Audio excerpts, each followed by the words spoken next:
Buenas noches, cordial saludo. Somos el grupo de aprendizaje 66. En esta ocasión estaremos hablando de qué es el aprendizaje y cuáles son sus estrategias. En esta, en esta noche nos acompaña la compañera Yuri, Diana y Rosalinda. Le damos el paso a la compañera Rosalinda a ver qué piensa ella que es el aprendizaje. Cordial saludo, compañeros. Bueno, el aprendizaje viene siendo ese proceso complejo y dinámico mediante el cual las personas adquieren nuevos conocimientos, desarrollan nuevas habilidades, esas actitudes y comportamientos. Considero que existen diversos conceptos y ejemplos como lo es el aprendizaje explícito, que viene siendo ese aprendizaje consciente y deliberado de nuevos conocimientos y habilidades. Un ejemplo muy claro viene siendo de pronto cuando un estudiante estudia para un examen y aprende a desarrollar nuevas fórmulas matemáticas. Es un ejemplo, o sea, muy básico que se ve. Otro ejemplo sería el aprendizaje implícito, que viene siendo de pronto ese aprendizaje inconsciente y automático de nuevos conocimientos y habilidades. Eh, un ejemplo puede ser cuando un niño aprende a hablar sin ser consciente del proceso de aprendizaje.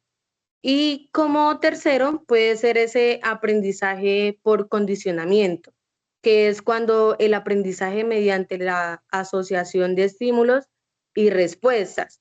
Un ejemplo como para definirlo más, para tenerlo más claro, puede ser cuando un perro aprende a sentarse cuando se le da una orden y se le recompensa con un premio. O sea, es un concepto de aprendizaje el cual, digamos, se ve mucho en la sociedad.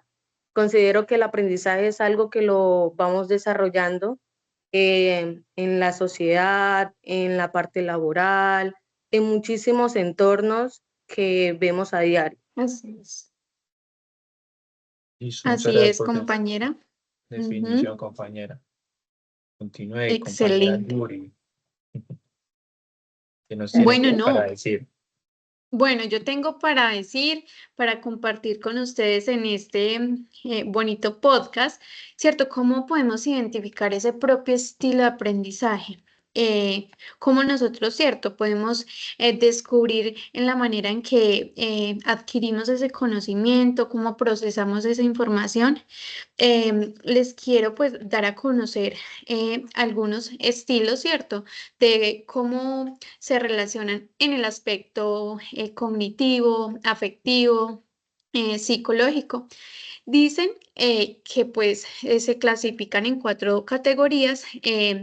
Cómo identificamos esos estilos de aprendizaje o cómo más bien aprendemos en relación pues a lo que nos comentaba la compañera Rosalinda, ¿cierto?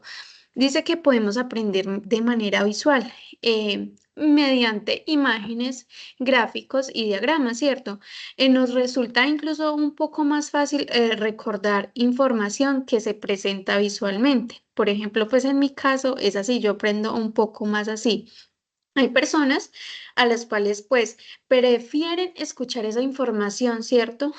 Discutir esa información, eso es perdón, en la manera, digamos, auditiva, de manera auditiva, ellos aprenden, ¿cierto? A través de conferencias, de debates, de podcasts, como lo que estamos haciendo hoy.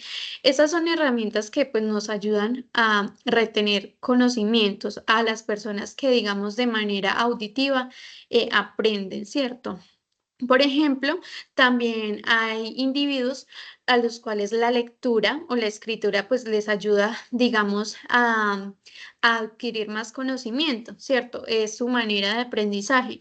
El leer un libro, digamos, el tomar nota, es para ellos un poco más satisfactorio perdón, más satisfactorio pues para aprender.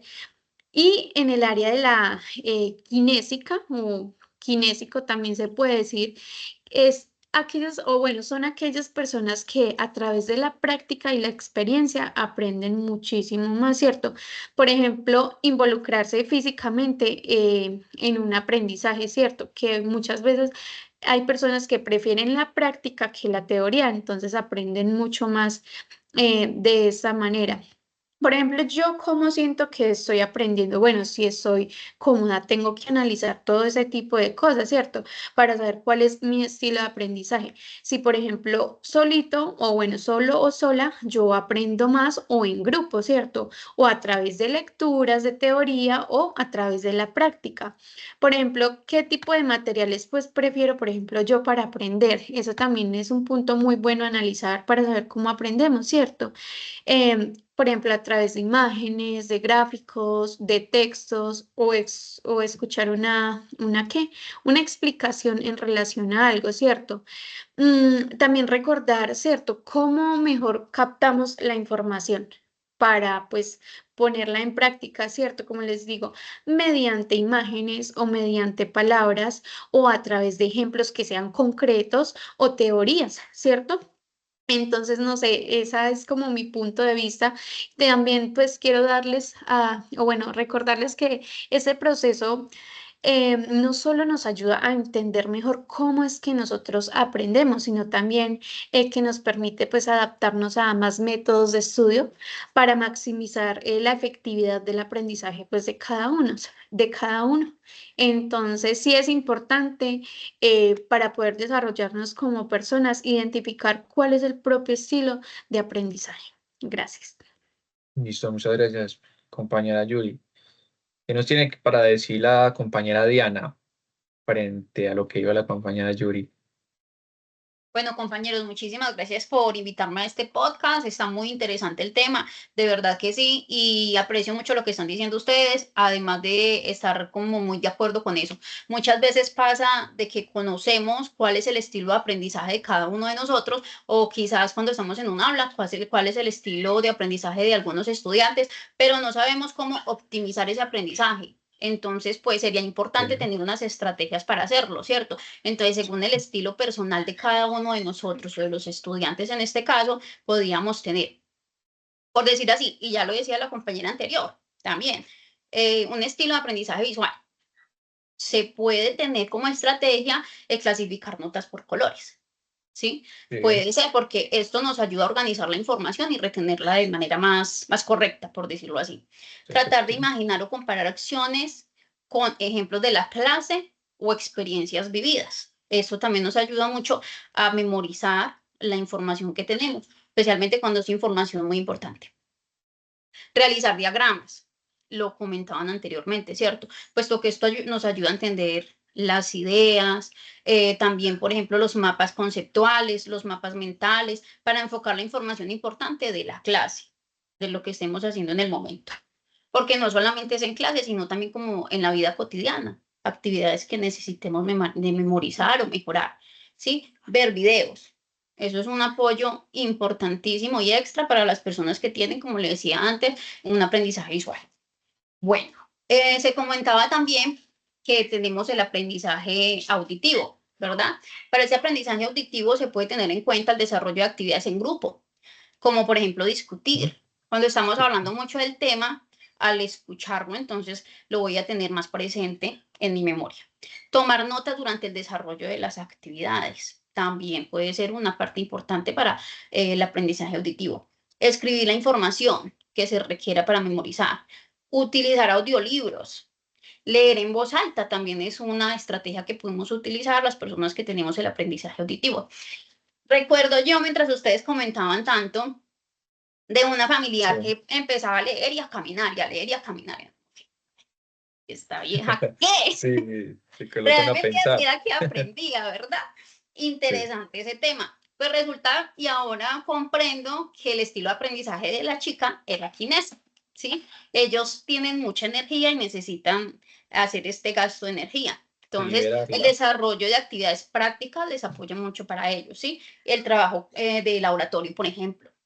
también es importante tenerlo en cuenta como estrategia para las personas que tienen este estilo de aprendizaje kinésico, puesto que esto le ayuda a liberar energía. Es importante tomar también descansos cuando se hace una lectura. Entonces, las personas que tienen ese aprendizaje kinésico leen, puede ser o hacer una actividad, hacer el desarrollo de la clase durante 30 minutos, parar 5 minutos, en ese tiempo de 5 minutos hacer un estiramiento, caminar un poco y retomar nuevamente pues las actividades que estaba haciendo, ¿cierto? Intercalando el estudio con movimiento físico. Bueno, realizar dibujos también relacionados con el tema que se estén explicando dentro de las clases puede ser una de las bases que puede tener este aprendizaje kinésico. También utilizar objetos que puedan moverse. Entonces, como cuando hay estudiantes que están en clase y comienzan. Y uno dice, no, este man no pone cuidado, espera, y gana el examen. ¿Ah? ¿Cómo lo ven? Esta es una de las estrategias que se pueden utilizar, ¿sí? También el asociar las palabras con algunos objetos puede ser también una de las estrategias. Realizar simulaciones, como un pequeño teatro frente al tema que se desea, estar al frente del espejo. Siempre pues tener en cuenta que el aprendizaje kinésico va con energía, el gasto de energía, compañeros. Listo, muchas gracias, compañera Diana. También me gustaría como agregar algo. Yo creo que desde que nosotros nacemos, nosotros aprendemos, porque pues no podemos hablar, pero sí podemos ver y también comenzar a palpar objetos, cosas que también es algo que se aprende. Entonces o sea, ya cuando uno va creciendo, lo que vemos ya lo vamos asociando con palabras y también lo que tocamos. Entonces, eso también es como hace parte del aprendizaje, porque pues si, por ejemplo, una persona que tenga problemas de visión desde que nació, eh, perdón, si, por ejemplo, a los 5 años se le coloca las gafitas que son especiales para esas personas, él se va a sorprender porque apenas está viendo el mundo. Entonces es algo como también de aprendizaje. Entonces, para ya finalizar este encuentro, era como ese aporte mío también. Muchas gracias. Muchas gracias. Muchas gracias. Vale, muchas gracias.